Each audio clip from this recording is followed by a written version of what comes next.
जय परमेश्वर देवता लोगों, जय परमेश्वर। रावण की तरह से दरियाओं के पार किसी टापू के ऊपर यह सौदागर महाजनान गुप्ती पाप करा रहे हैं, जिससे संसार में बीमारियां साल ब साल होनी शुरू हो जाती है और इन नाकिस बीमारियों से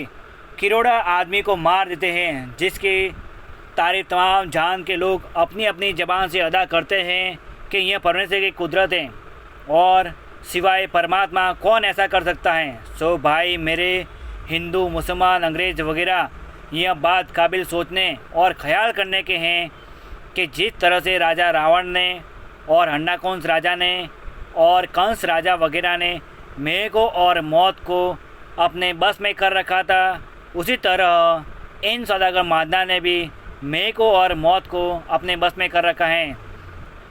जिससे काल वगैरह पड़ जाते हैं और हजारों तरह की बीमारियां हो जाती है। यह सब सौदागर महाजनान के घर का राक्षसी पाप है। जय परमेश्वर।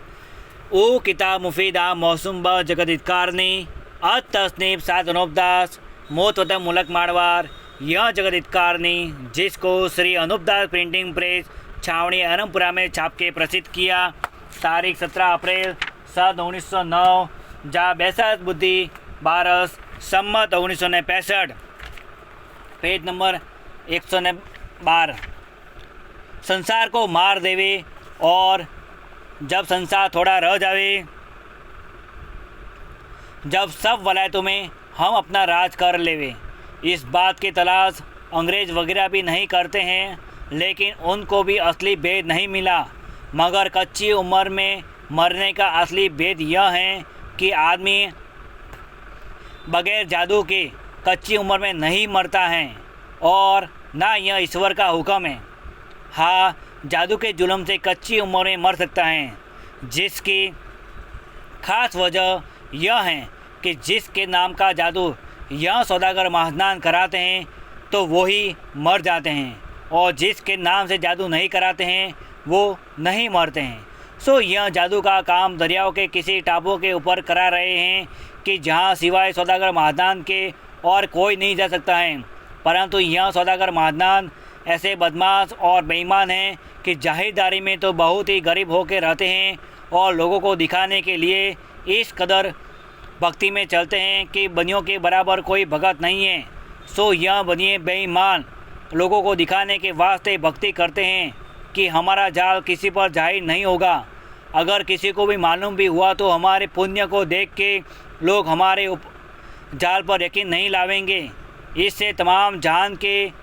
बनियों को देख लो कि बनिए लोग जाहिरदारी में किस कदर पुण्य वगैरह करते हैं और छाने में कपट ही कपट और दगा ही दगा कर रहे हैं कि जैसे रावण करता था उसी तरह से यह बनिए भी कर रहे हैं।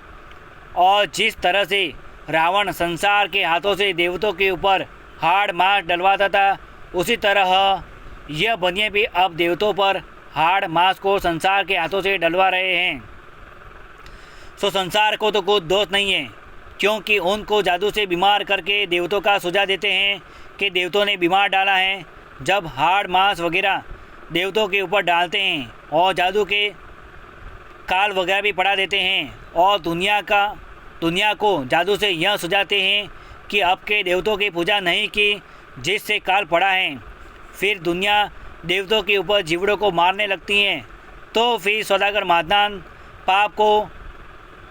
कम कर देते हैं तो कुछ में बरस जाता है। और अगर यह महाजन जादू का पाप नहीं छोड़े तो हरगिज़ नहीं बरसे, चाहे सारी दुनिया के जीव देवतों के ऊपर मार देवे, तो फिर दुनिया यह कहती है कि अब के मालिक की मर्जी में बरसाने की नहीं है। सो यह बातें उन मुल्कों में होती है कि जीव जिन जिन मुल्कों में देवतों के ऊपर मारते हैं, सो तलाश करके देख लो।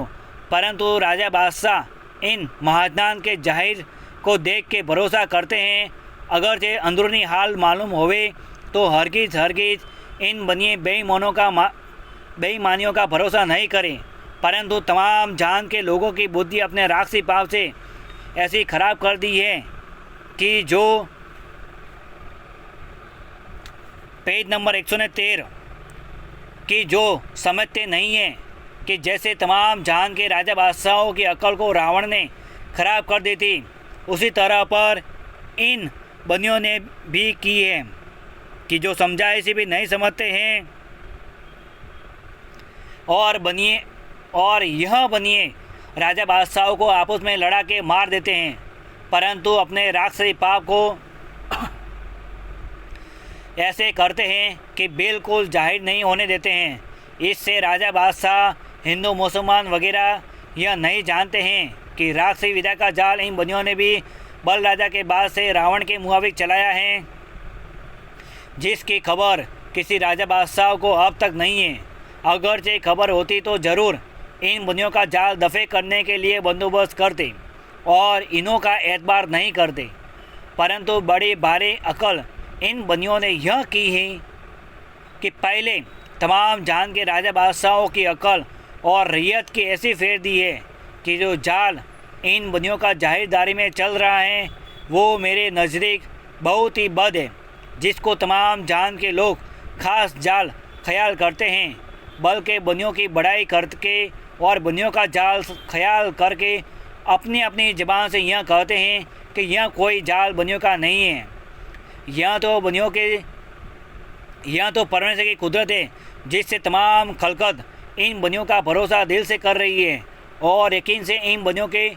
जाल को संसार के लोग ईश्वर की कुदरत जानते हैं और यह नहीं समझते हैं कि यह परमेश्वर की कुदरत नहीं है। लेकिन जब कि बुद्धि कैद हो जाती है, अलावा इसके संसार के लोग यह भी कहते हैं कि हम